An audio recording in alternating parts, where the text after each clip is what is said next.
A big story that a number of Canadians have been talking about, especially here in Alberta, is having Alberta transition away from oil and gas. There are many who are not in favor of the idea of the Trudeau Liberals' long-term plan, including Alberta Premier Daniel Smith.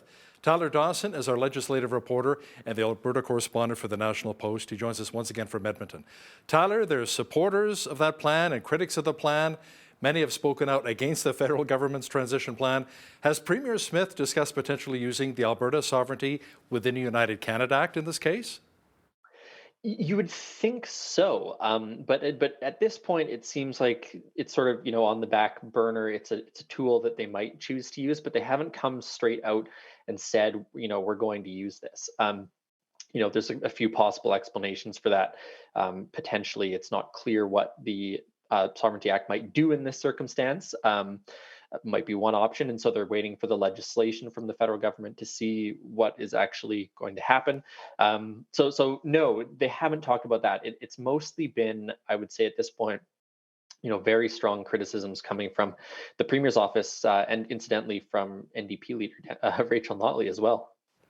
Now, is the fact that the feds want us to actually transition out of the energy sector, oil and gas, by the year 2030? But let me ask you something. Don't they realize, too, that plastics are even made out of oil, that you need oil? You need oil and gas?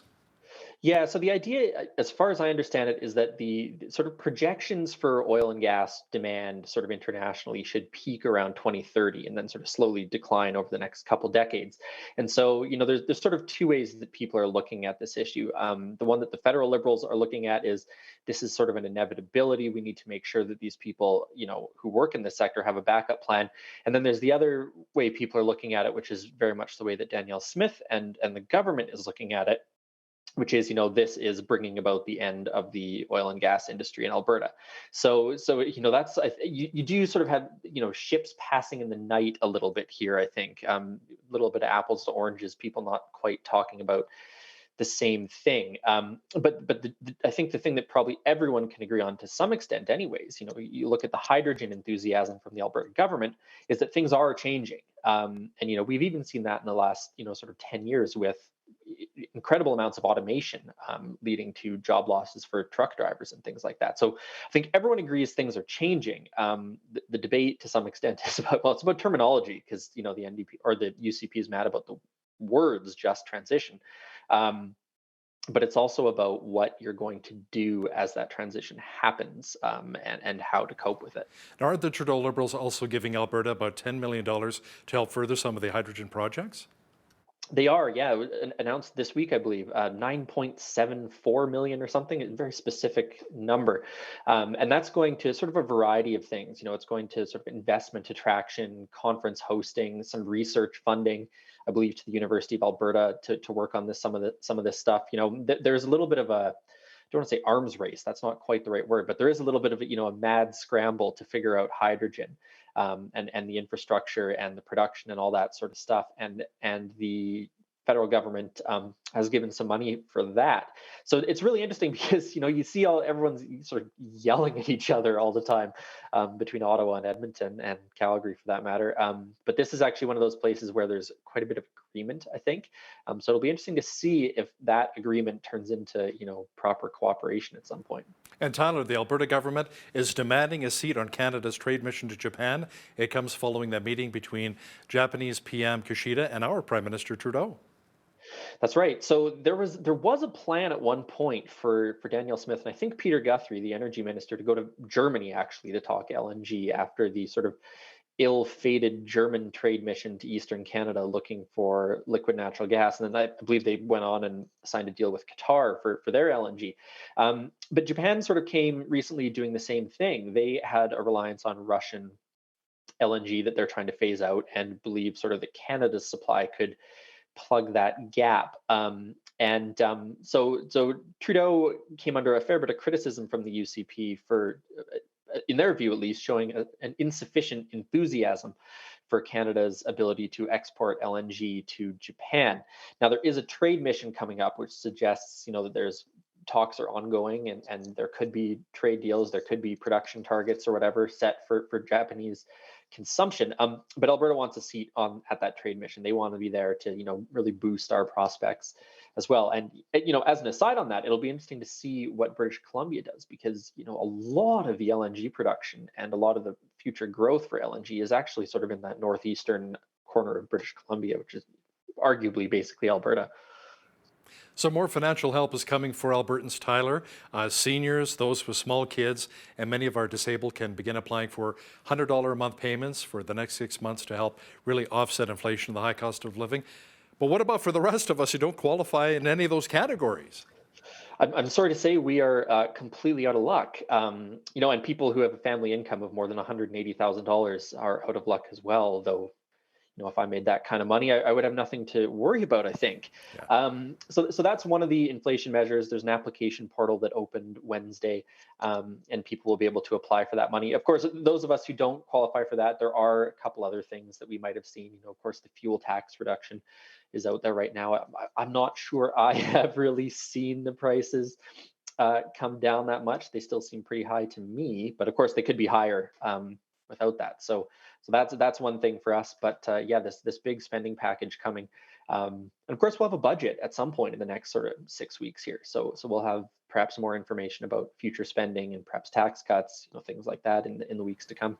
Any help we can get is really helpful right now, especially with the high cost of food. I mean, if you've probably been to the grocery store, you've seen like 5, 6 chicken breasts over $30, bread, milk, I mean, fruits, vegetables, all going through the roof right now. Tyler, last month, parents were quite concerned about the lack of children's medication. The shelves were almost bare in many pharmacies. Now, good news, the kids' pain meds arriving this week. Yeah, this is a bit of an odd one. So the Alberta government sort of did this thing that Alberta is sort of uniquely poised to do in some ways. They just spent a bunch of money. They went out and they bought all this medication from a Turkish supplier, and it ended up in a bit of a regulatory black hole, I think you could say, because there needed to be childproof caps on these bottles, and Health Canada obviously is the federal regulator of drugs. So they're coming this week. They're arriving in Alberta this week. But they won't be able to go on pharmacy shelves just yet because they're waiting for sort of final approval from Health Canada. So, obviously a bit of an intergovernmental issue, different levels of government clashing a bit there. And there's also, arguably the question of whether or not the drug supply is still really short and whether or not this is still necessary. So, I think once those hit shelves, I think we'll see more what impact that actually has. But that was, one of the first big sort of, the Alberta government moved really, really quickly on that. And then, of course, got kind of hung up by Health Canada. It appears as though Premier Danielle Smith backed off her promise of COVID pardons. She said justice officials advised her to leave it to the Crown and the courts. Now, I thought just the federal government had the pardoning power. This is sort of a complicated one, as far as I can tell. So, what Danielle Smith could do is pass legislation that would give some sort of pardon power to the province, because we're not talking criminal law here. We are talking sort of provincial fines and regulatory penalties and Public Health Act penalties. So that could happen. Danielle Smith has said she's not going to do it. Now, the other sort of aspect of this is that she had sort of suggested she was going to speak with Crown prosecutors and try and, I guess, essentially talk them into dropping charges or ensure that they are, reaching a very, very high bar for pursuing prosecutions on this. And this ended up in a very strange situation because the NDP said, "Oh my goodness, she's interfering with the administration of justice. She's reaching out to crowns. They're independent." And then the Justice Ministry said, "Well, we've checked with the Alberta Prosecution Service, and Danielle Smith has not spoken to them." But Danielle Smith had said at a press conference she'd been in contact with them. So really, really unclear exactly what has happened there. And the NDP is, of course, calling for an investigation from a third party. Danielle Smith saying she misspoke. Bit of a mess. But I think the takeaway from it is, this was a very early promise from Danielle Smith. She made this at the UCP convention that she was going to work hard to try and stop some of these prosecutions, to come up with pardons. And it's certainly looking like she's backing away from that at this point. Tyler, the province has received intervener status in a handful of lawsuits against the federal government's new firearms bans. Now, this is potentially good news for hunters and other legal firearms owners. Right. And so this is an interesting one as well. This is an area where we're seeing sort of Alberta Sovereignty Act-esque behaviors from the UCP, even if they haven't invoked it. They've essentially said that Alberta's police are not going to cooperate in this, whether that's in sort of creating buyback days or something like that. They have sent directives, I believe, to the Crown saying that they believe that these are not crimes that ought to be prosecuted. And now they're involved in these lawsuits. I believe there's 6 of them. Unclear what level of success those are going to have, what the timelines are on those. An intervener is basically, Alberta puts forth submissions to aid in the argument of one of the parties. In this case, the Canadian Coalition for Firearms Rights, I believe, is sort of the big one. So we will see what happens with that, sort of in the direct legal part of it. But of course, this is good politics for the UCP as well. This is the sort of thing that concerns a lot of UCP members, a lot of people in rural and small town Alberta. And with an election coming up, of course, we can't disregard the political side of this either. He's our legislative reporter and the Alberta correspondent for the National Post, Tyler Dawson. Thanks so much for joining us today from Edmonton. Always a pleasure, Hal.